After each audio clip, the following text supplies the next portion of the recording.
Hey, it's Drybear. Today we'll be covering one of the most important features in Hogwarts Legacy, and that is the Room of Requirement. It is a powerful stronghold that does a lot for your character and its progression. It's important to know everything that you can about it. Don't worry, I've got you covered. As always, if you have any questions or comments for me, you'll find me live every day on twitch.tv/Drybear. Come by and hang out. Now, if you're just starting out in the game, the Room of Requirement will come about partway through the first act. You'll get your broom, around the time you get your broom, and around the time you'll finish the Jackdaw Ghost quest line. So if you're still fresh in the first couple hours and you don't know where the Room of Requirement is, it's not going to be showing up just yet.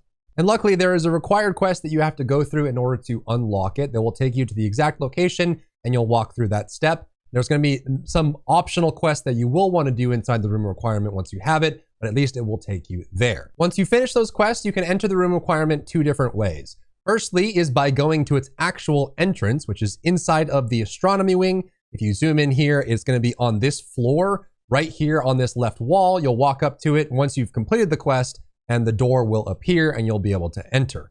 The way that's probably most preferable for every player is just to use the flue flame that you can inside the main map. So if you go to the Hogwarts map location, go down to secret rooms, and then you'll find the Room of Requirement, and you can enter it from this without actually having to go to the entrance. And you can think of this as your own personal stronghold for crafting, development, herbalism, things like that that allow you to develop. And what's cool about it is you can actually change it as you see fit. The initial quest line will teach you all of these aspects, but in case you miss those, you can actually hover on any one of these aspects of the room. And as you unlock new expansions, you can mess with those as well. And you'll be able to use your conjuring spells to create different aspects inside the room that will change it. So if you like a certain look for it, you can alter it. Then you can edit in with different styles or progressives, and you can change colors on things as well, just by pressing the F on PC or the corresponding key on console that can alter this appearance. And one thing that I actually have seen a lot of players not realize this is if you like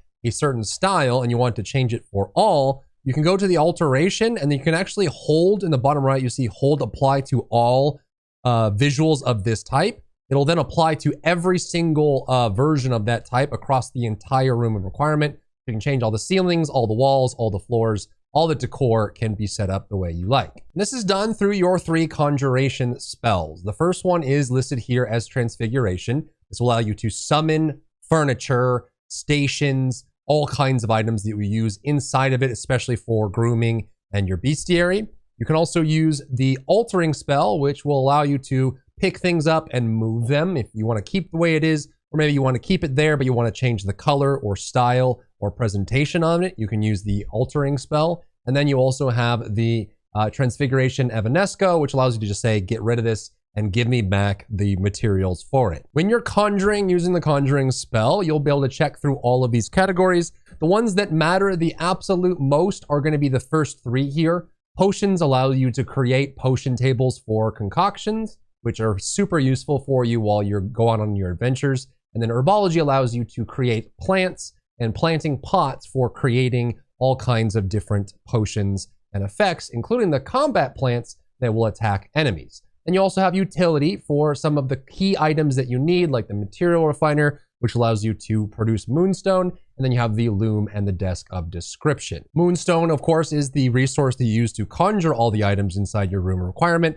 And of course, they look like this in the open world. And you can also, in your vivarium, you can find these that you can collect as well. Not only can you change the position and the color for items that you have inside the Room of Requirement, but if you're using the altering spell, you can also change the size. So if you want to make it bigger or smaller, you can shrink it or grow it and place it wherever you like and customize your experience in your Room Requirement however you want, which is pretty neat. But those are all the aesthetic things that you can do if your Room Requirement to personalize it and make it unique to you and your experience. Now let's talk about the core gameplay mechanics that you need to be aware of and take advantage of to get the most out of the Room of Requirement. The most essential, because you can't do it anywhere else in the game, is going to be under utility, your desk of description, which the quest will make you make one of them along the way anyways, and your enchanted loom.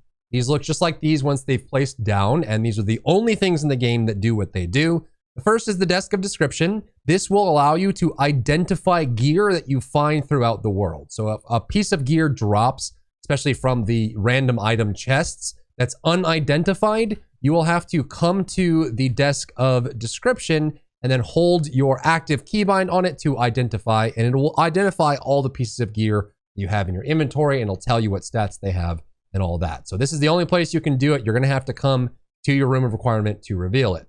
The next is your loom. The loom is super useful. This allows you to modify your gear. So when you activate the loom, you can select a piece of gear by right-clicking on PC or the corresponding piece on console. You'll be able to upgrade it. You'll see the upgrade level in the middle of this pop-up, those 3 little pong dots, those little dips. Those are the upgrade levels. They add in more of the main stat that the item has. It can have offense or defense. And then if you upgrade it past the first level, it starts adding the opposite stats. You can actually get offense on items that are core defense and vice versa. It gives you a ton of different stats, and when you fully upgrade them, you can get basically half or close to half the value of the main stat, which is incredibly useful. The other thing you can do with your gear is to add in a trait. If an item is blue quality or higher, it will have a trait slot on it. You can see this on the actual icon itself, whether you see this blue dot here in the top left, that tells you whether it has a trait applied or not. And you can activate these by going to the trait discovered trait list. It'll tell you what the trait slot level is. And then if it's level 1, 2, or 3, you can add any of the traits that you've discovered in the world to that item up to the level that you have. If it's trait slot level 3, you can add 1, 2, or 3 if you like. But if it's trait slot level 1, you can't add 2 or 3 to it. You're gonna have to get a level, trait slot level higher in order to equip that. You find these all throughout the world. They're unlocked through challenges, they're unlocked through discovery, they're unlocked through treasure chests, in encampments, through the main story. These come from absolutely everywhere. So you wanna be on the lookout for these. And once you unlock them, they're super valuable. So you can actually get a full set. You can see like right now I have a full set that does ancient magic and red magic, like Configo and Expelliarmus. So the damage that I do with those spells is greatly increased, and I can do some serious DPS because I have them modified on all my gear pieces. Now to change those, you will need magical beast materials. It's the same for upgrading. When you want to upgrade a piece of gear, it'll require magical beast materials. And then when you try to change traits, it will have a requirement for magical beast materials. So how do you get those? 2 ways. The first and easiest is going to be buying them from Hogsmeade. If you go to the map and go to Hogsmeade map and you go up here to the Brood and Peck, you can talk to Miss Peck and you can buy whatever magical beast materials you need for a gold price. So you can buy that and use it for your upgrades. But it's much better to be able to grow your own. So once you progress far enough in the story, you will unlock your first Vivarium. This is basically like Fantastic Beasts, a place where you can store magical animals and you can groom them and collect their materials so that you can use it for your crafting. And it looks like this. You'll start with just one of them, but you can actually unlock 3 additional Vivariums. You can see one up there. That's the last one. And so let's go inside and see what they're all about. In order to add magical beasts to your Vivarium, you will need to unlock the knapsack here. And it's kind of like a very simple Pokemon-esque experience, but you'll be going out into the real world, collecting monsters and beasts, and I'll show you how to do that in a second, and you'll be able to drop them off in here. If you walk into your Vivarium and you press H on PC or whatever the key is on console, you'll be able to see what beasts you have caught in your knapsack on the right here, and then the beasts you have in the current Vivarium on the left. Notice at the top left, you can only have 12 beasts total in the old, like there's no scrolling here. You can only have 4x3 beasts in this Vivarium, and you can only have 4 unique species. So you can't have more than that. If you go to the actual collections, you'll note that there are 13 species total for magical beasts. That means that you need to have all 4 Vivariums in order to be able to have one of each across all your Vivariums, right? So once you've unlocked all of them, you'll be able to fit them all in there, but you can kind of theme it, right? I've got like a grassland area here for my hippogriffs and my Neasels and my little puffskeins, so that kind of thing, and you'll be able to unlock different ways to modify it. But if you press that button and you bring it up again, you'll want to note for the nurturing. They have 2 icons on top of them. The left icon is whether or not you have pet them in the recent period of time, and then the right icon is whether or not they have eaten. Once they have been pet and eaten, you will be able to harvest them or collect the materials off of their body, which they'll let you do. You do this by using your beast petting brush utility item and your beast feed utility item. So you can walk up to them and you can activate it. It'll do a special animation. You'll be able to feed them. You'll be able to pet them. And once you've done that, then you can just walk up to them. You'll see how it turns the icon. I hit collect and I just got myself 3 hippogriff feathers. That is what you will use for modifying and crafting your gear inside the room of requirement. So just keep that in mind as you build it up. There is a cool unlock that you get a little bit later after you unlock these. You'll be able to get the beast feeder, which then if you're in the vivarium and your beasts are active, they'll walk up and eat on their own. And then you just have to walk up to them and pet them and you can collect them as well. There's a couple neat tricks that make this easier as well. If you bring up this menu, you can see whether or not they have a cooldown on whether you can collect the material. But you can also summon them to you, which is useful if you have birds that are flying far away and you want to get their feathers. So you can actually hover over them. In the bottom right, you can see that on PC, T says summon. You can summon, it'll pick that monster, and that beast, and it'll summon them to you. And then you can treat them and nurture them, and then you can collect the materials from them. And you can just use this menu to bring them. It'll summon them to you. You can treat them, that sort of thing. Makes it super easy and allows you to get a lot of materials for crafting. The middle vivarium is the one that you get by default. Then you will unlock the vivariums in this order. First, you'll get the beach vivarium, then you'll get the swamp vivarium, and lastly, you'll get the grassland vivarium. The beach vivarium comes when you rescue Highwing and you get the hippogriffs. It's at the same time that you unlock getting your flying mounts. So once you unlock the flying mounts, you'll come back to your room of requirement and you'll be able to unlock this vivarium, which looks like this and can be super useful. For whatever, I mean, it doesn't matter which ones you put in here. I just like to theme it here. The other item that you can think about is your breeding aspects. You can actually create more magical beasts using the breeding pen. This is just like the feeding pen. You'll get this at the Tomes and Scrolls shop in Hogsmeade, but you'll basically go up here, hit interact. It'll tell you which ones can be bred. You'll select them, they'll jump inside, and then they'll have a cooldown time where they will breed a new little beastie. They will start off as an offspring and then slowly grow, and you'll be able to get materials from them just like you would anyone else. But you'll be able to buy these from these actual spellcrafts, these designs from the Hogsmeade shop. If you're looking at the Hogsmeade map, you'll go down to Tomes and Scrolls and you'll go to the shop and you'll buy all the unlocks for not just the vivarium, but anything in the room requirement. All those recipes are there for purchase. Next, once you've unlocked this through the story, you'll be able to come back and talk to Deke as you progress further, and he will try to teach you about breeding, which he will then lead you to a quest to collect some thestrals and bring them back. It's Fowl of the Dead. Once you finish that storyline from Deke, you will then unlock the Swamp Vivarium, which shows up on the left side over here. You can enter it and you can put whatever beasties you want inside of this. But it will teach you about breeding, and once you have that, you'll unlock that through the story as well. And lastly, you'll unlock the grassland vivarium on the top here. Again, the quest comes from Deke. It will be a gray shield quest, a side quest. It's not part of the main story once you've unlocked the first vivarium, so you'll have to kind of just be checking on him to get the quest. And you'll get this once you capture your first phoenix, which again is a quest from Deke. So once you do the quest with Deke, you can then unlock the grassland vivarium, which will come from getting the phoenix, and then it'll lead into the final beast capture as well. And once you have those up, I recommend after every quest or mission, just come back here, check on all your vivariums, feed and nurture all of them, collect the materials, and then you'll have plenty that allow you to upgrade your gear at the loom. And of course, you can have fun with kind of having your own little fantastic beasts collection in here. Next, let's talk about the other functions of the room of requirement, which is going to be herbology and potions. So I have all mine down here in this room here, but it will allow you to grow all your own plants and combine those at your own potion stations. Again, if you want bigger or more expansive aspects inside of this, you just need to go to the Tomes and Scrolls shop inside of Hogsmeade and then buy those recipes there just for a gold price, which is very easy.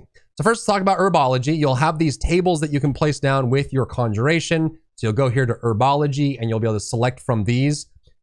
Think of them as this vertical pillar because this is all one. So everything on a row is the same. It just has a different presentation to it. So you can do like scientific, or you can do botanical, eclectic, or gothic, but it all serves the same function. You'll be able to grow the plants there.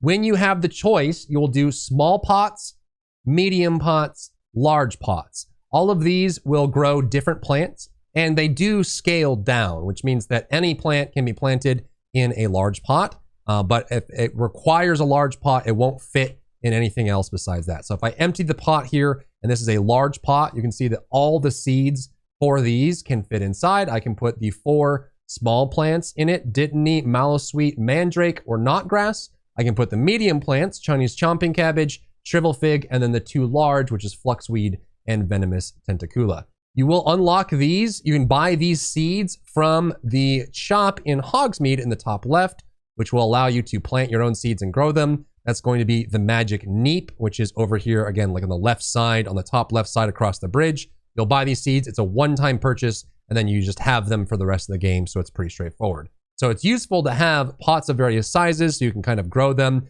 They sell pretty big ones for the small plants, like this is a 5-pot table. You have a maximum that you can have inside of your house, your room of requirement, which unless you reuse those, you'll be at the limit. So you can see I have 7 out of 7 conjured, even though I've completed the main story. So you want to get the bigger tables so that you can still get more, because this table, even though it has 5 pots on it, still only counts as 1 inside of that budget. And then you'll just be able to come here and collect yours, and they will automatically water themselves. You can collect them and stack them up.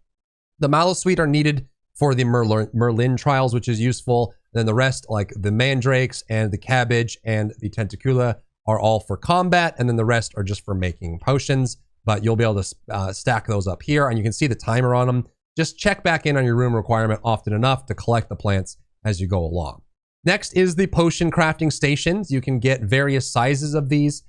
These actually, unfortunately, you have to go to each one. If you get the stations that have multiple on each, you can start on one, pick your potion if you want to craft one, and then you can arrow over, or you can analog over on the console, make a new potion, analog over, make a new potion, and then those will kind of tick on their own. And then when they're done, they'll have this kind of bubbling shower animation. You can just walk over and collect it out of it, which gives you that potion. And the potions are very useful. You can get Endurance, which is defense. You can actually modify this through the talents to block projectiles as well. And then you have several other potions that are insanely useful in combat. So you want to be coming back here and filling up your potions as often as you can.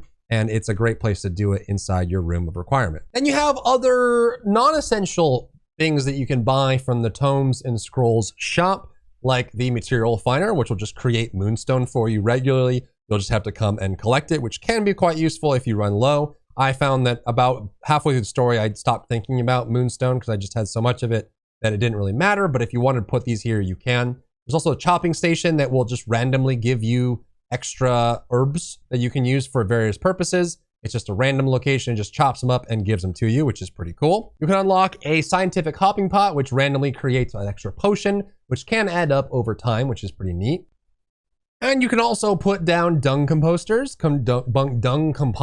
that will just kind of chunk this out and give you fertilizer. You can then use the fertilizer to expedite the process of your herbs growing. So if you want to kind of just speed these up, you can go in, you can interact with them, and you can activate some extra bit that gets them going faster, which can be useful. And lastly, let's talk about capturing beasts that you can bring into your vivarium. You'll find their dens by flying around the open world and discovering their dens on the map. The den icon looks like this. It is the little paw print icon, and all 13 of the magical beasts in the game can be captured, and they have their own individual dens. Some of them are just going to be more rare than others. So you fly around, you find these dens, you'll come to them, and then you'll have to use your knapsack once you unlock in the story to capture them.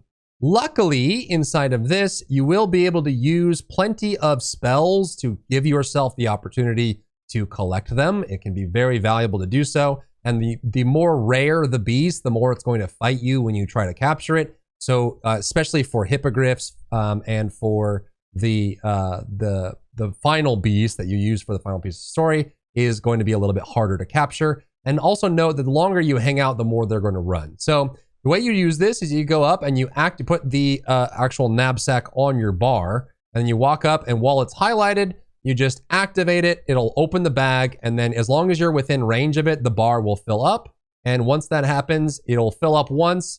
You'll get a button. You can press the button on keyboard or on your controller, and it'll bring it into the knapsack. However, the harder the beast, the more times you need to do that. So for the more difficult monsters like the Graphorn or like the Hippogriff, you'll have to do it like 5 times in order to capture the beast inside. And so it's useful to use spells in order to get over that hump. Let's take an example with Hippogriffs. If you come to a Hippogriff den, they immediately ran away and they are fast. And if you scare them enough, they'll start to fly.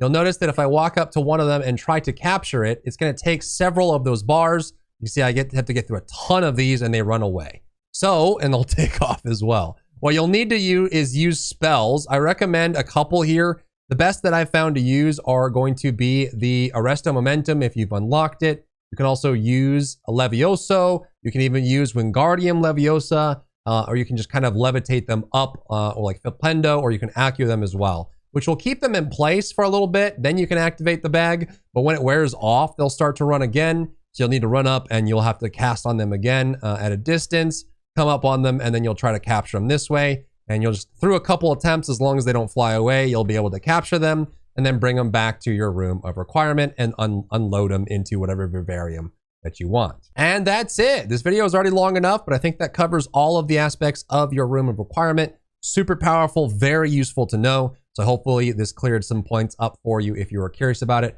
As always, if you have any questions or comments for me, you'll find me live every day on twitch.tv/Drybear. Come by and say hi. If you enjoyed yourself today, leave a like down below. You can support me and my work on Patreon and view Patreon exclusive content, link in the description. Thank you so much for tuning in, and I'll see you in the next one.